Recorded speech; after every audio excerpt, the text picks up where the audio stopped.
Hi, happy Wednesday, and it's Chavi Rappaport here with Torah Today. As relevant today, just as it was yesterday.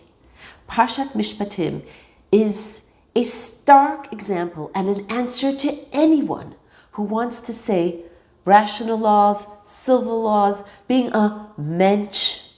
I don't need the Torah to tell me. Let's explore what the Torah expects of the first law it discusses here, the Jewish bondman, Eved Ivri.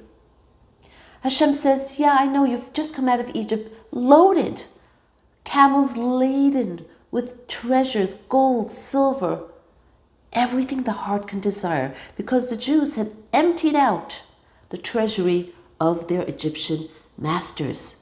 But Hashem says there may come a time when you are impoverished. Maybe out of desperation, lack of discipline, someone will come to stealing in order to live. When that happens, this man will be sold by the court to the man he stole from, and that man becomes his master. But stay tuned. What does it mean to own a Jewish slave? How does one treat a Jewish slave? Kana Eved, we're told, Kana Adon. You bought for yourself a slave, a servant? No, you bought for yourself a master. You must feed him same foods, same delicacies that you have. He gets to eat before you. If you have one pillow, he gets the pillow. You cannot give him work that is limitless or derogatory or meaningless. He's not a slave. You need to take care of his wife and children if he has a wife and children, and provide for their livelihood. And when it's time for him to go, he only stays for 6 years. You must send him off with gifts, produce, animals. Tell me, is this something that we would come to rationally?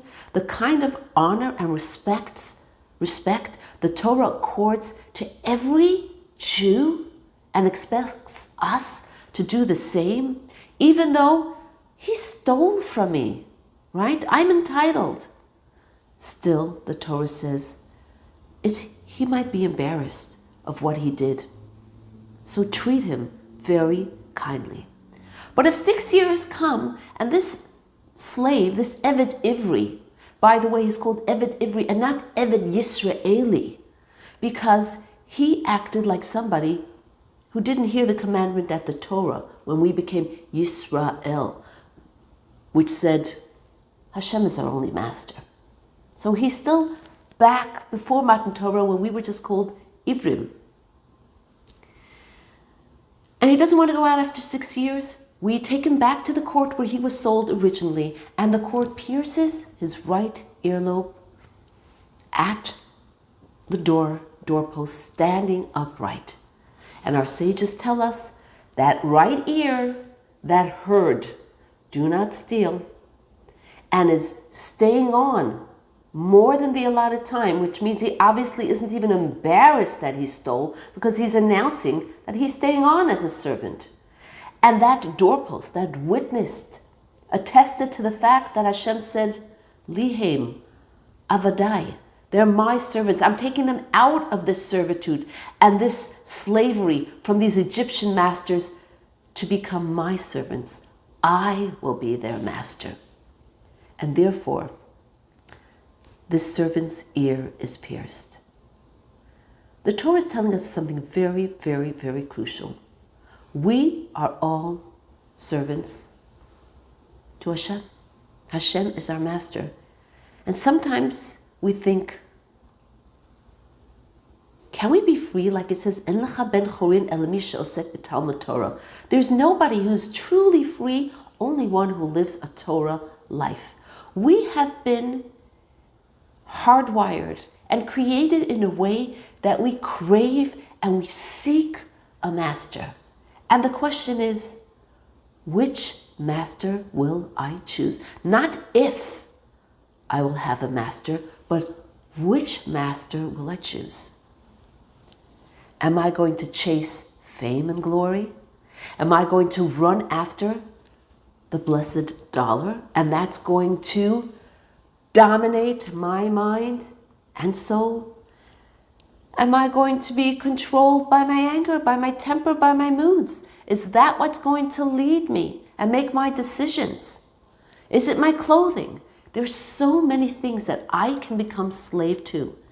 And if I don't choose the master, obviously Hashem, then I will choose something else. There will always be something that I will be a slave, so to speak, to. And we really need to remember, sometimes we think, how could it be that Torah gives freedom? Liberalism leads to chaos, leads to just whimsical moods, introducing things that today aren't okay, tomorrow are okay, and I just become a slave to my own desires, lusts, and whatever it is. So, to truly be a master is to master myself and to choose Hashem as a master. Have an incredible, incredible day.